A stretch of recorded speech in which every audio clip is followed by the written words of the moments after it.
Assalamualaikum warahmatullahi wabarakatuh. Bismillah, alhamdulillah, wassalatu wassalamu ala rasulillah wa ala alihi wa sahbihi wa man tabi'ahu wa wala wa la hawla wa la quwata illa billah. Qala Allah azza wa jalla, inna a'tainakal kautsar fasalli li rabbika wanhar inna syani'aka huwal abtar. Para jamaah rahimakumullah, pemirsa dan yang menyimak tayangan ini, alhamdulillah, dengan karunia syariat Islam, kita akan mendapat banyak karunia yang kita dapatkan ketika kita melaksanakan syariatnya. Salah satu syariat yang luar biasa pahalanya, salah satunya adalah ibadah kurban. Allah berfirman dalam surat Al-Kautsar tadi bahwa Allah memerintahkan kepada kita, fasalli li rabbika wanhar, maka sholatlah dan berkorbanlah karena Allah. Para jamaah rahimakumullah, itulah sebabnya Rasulullah SAW memberikan ketauladanan kepada kita bagaimana kita harus berkorban. Dalam hadis yang diriwayatkan oleh Imam Al-Bukhari dalam kitab Sahih Al-Bukhari nomor 5558, sahabat Anas bin Malik meriwayatkan hadis bahwa Rasulullah SAW berkorban dengan 2 kambing kibas putih yang gemuk dan telah tumbuh tanduknya. Bahkan Sayyidina Anas bin Malik radhiyallahu anhu menyatakan, aku melihat beliau menyembelih 2 ekor kambing tersebut dengan tangan beliau sendiri. Dan seterusnya. Para jamaah sekalian, ketika kita bicara tentang syariat kurban ini luar biasa pahalanya. Di antara hadis yang sering kita dengar, bahkan setiap bulu dari rambut yang kita sembelih, setiap bulu dari hewan kurban yang kita sembelih, Rasulullah menyatakan bikulli sya'ratin minas sufi hasanatan. Dari setiap bulu dari hewan, apakah unta, kambing, sapi, atau sejenisnya yang dibolehkan oleh syariat untuk menjadi binatang kurban bagi kita, setiap lembar bulunya ada 1 kebaikan, dan di dalam syariat setiap kebaikan itu 10 nilai pahalanya. Luar biasa. Ini kan luar biasa. Artinya apa? Bahwa ibadah kurban itu pahalanya tidak bisa dihitung dengan jari kita. Tidak bisa dihitung bahkan dengan angka. Atau paling mudahnya nggak bisa dihitung. Kenapa? Bulu para jamaah. Bulu hewan. Siapa yang bisa ngitung bulu hewan? Bagi jamaah yang punya kumis jelirit saja atau jenggot cuma segini aja kita nggak bisa ngitung. Apalagi menghitung bulu hewan, nggak bakalan bisa. Ini artinya bahwa pahala berkorban itu luar biasa besarnya. Bahkan di dalam hadis yang lain,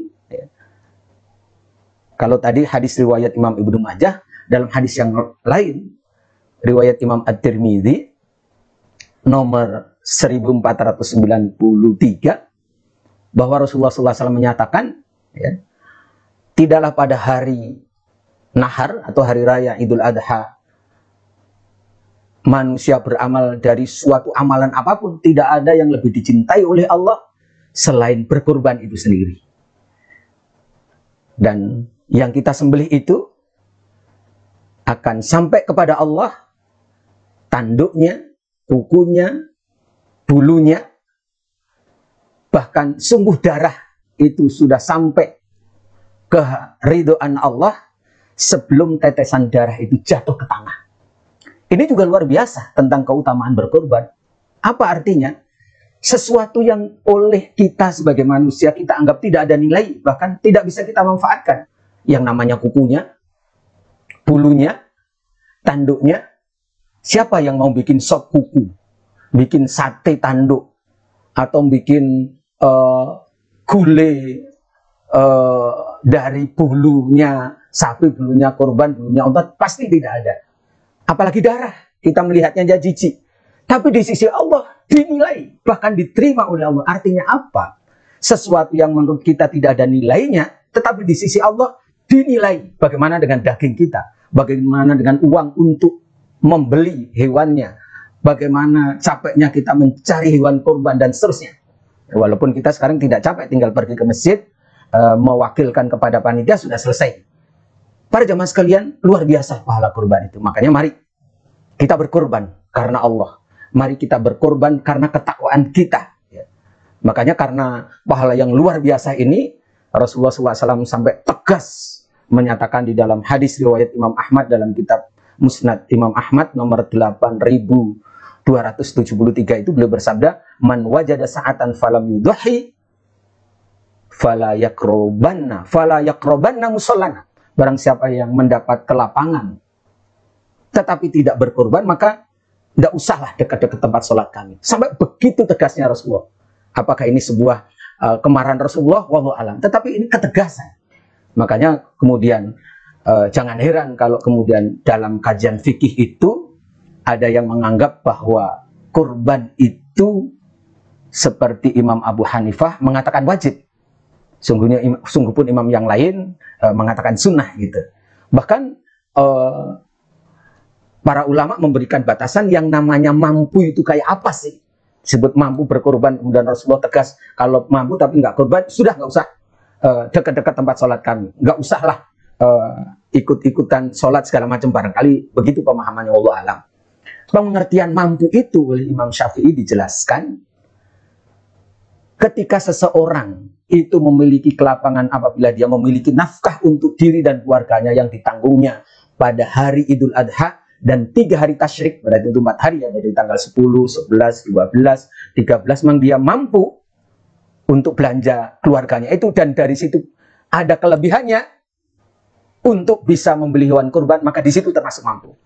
Saya kira banyaklah di antara kita yang punya tabungan di rekening atau di deposito yang melebihi daripada harga patungan sapi yang cuma 3.500.000 atau harga kambing yang cuma 3 juta gitu. Ya, kalau kita bicara tentang Idul Adha 1442 Hijriah ini gitu. Nah, para jemaah sekalian, saya yakin kita mampulah. Cuman kadang-kadang ada yang bertanya gini, kan kemarin saya sudah kurban, tahun lalu sudah kurban, semua jamaah juga, semua keluarga sudah kurban. Nah, kalau sekarang harus kurban untuk siapa?